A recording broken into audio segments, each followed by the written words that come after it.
so many books and हम सब खरीद लेते हैं और फिर हम पढ़ते कुछ भी नहीं है। तो मार्केट में बुक से अट्रैक्ट होने की ज़रूरत नहीं है। We know what is important, what is needed, उसको पढ़ें। एक rather than buying 10 books, आप एक ही बुक को 10 बार पढ़ लें, राइट? तो these are the various sources and I think they are pretty good, but वही है कि सबका अपना अपना अलग होता है, किसी को कोई और भी अच्छी बुक मिल सकती है। सो दिस इज़ नॉट वही वन फिट ऑल वाली स्ट्रेटेजी नहीं है। दूसरी चीज़ जो I want to really talk about is, एक तो मैंने आपको बताया कि अपना दिन प्लान करना है, बहुत इंपॉर्टेंट है, क्योंकि दिन ऐसे ही चले जाएंगे और फिर कोर्स का भी कुछ ट्रैक नहीं रहेगा, मैंने किस दिन क्या पढ़ा, कितना कवर हो गया है। तो जब हम दिन प्लान कर रहे हैं तो हम अपना सिलेबस भी प्लान करें। कैसे कि वी नो पॉलिटी को नियरली करने में 1 महीना लग जाता है, तो नवंबर का पूरा महीना मैं पॉलिटी करूँगा या करूँगी, ठीक है। कौन सा टॉपिक मैं किस दिन करूँगी उसका भी टाइम टेबल होना चाहिए, क्योंकि क्या होता है 1 साल 2 साल तो ऐसे ही निकल जाते हैं, हमें पता भी नहीं चलता कि हमने कब क्या पढ़ा था, कितना अभी बचा है कवर करने को। तो सिलेबस का प्रिंट आउट लो, मार्क करो कि पॉलिटी में ये टॉपिक्स हैं, इस टॉपिक को मैं कब करूँगी। लक्ष्मीकांत का बुक लेके बैठो, उसमें इंडेक्स कंटेंट्स में लिखे होते हैं चैप्टर 1 चैप्टर 2, तो this chapter I will do today, that chapter I will do tomorrow.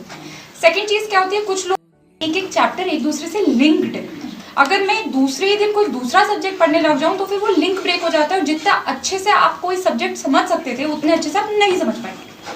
तो मैं ये भी समझती हूँ कि अगर पूरे महीने सिर्फ पॉलिटी करते रहें तो वो भी पॉसिबल नहीं है, तो कम से कम हफ्ता 10 दिन एक ही सब्जेक्ट पकड़े रहें, जिससे ना लिंक जो बनी है, कंटिन्यूम जो बना हुआ है वो ब्रेक ना हो आपका। उसके बाद ही तो आप मान लीजिए Monday to Sunday at least I have done 1 subject and from next Monday I can take up another subject, ठीक है। तो ये एक गलती स्टूडेंट्स कर देते हैं कि रोज बदलते हैं एंड फिर कहीं के नहीं रहते, तो ये थोड़ा सा ध्यान में रखना है। Secondly, sleep is very important, ठीक है। आपको वो 6 से 7 घंटे की नींद लेनी है।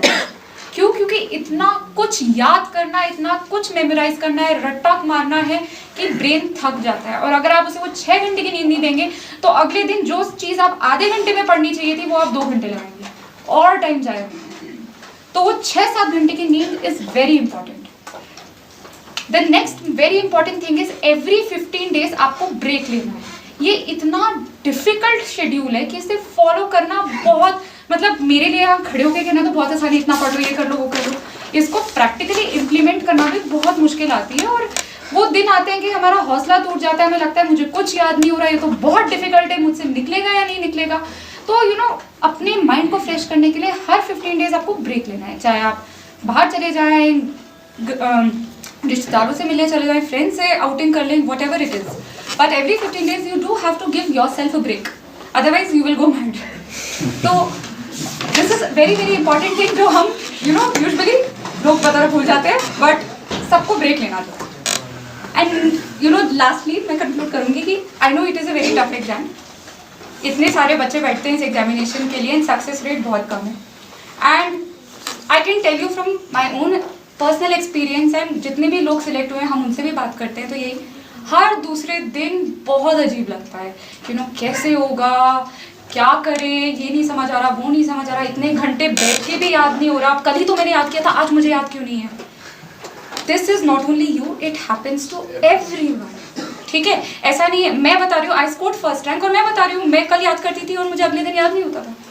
तो ये वेरी कॉमन है, इंसान तो है, सबको इस दौर से गुजरना है, तो इससे हमें डर के हार नहीं मानना, ठीक है।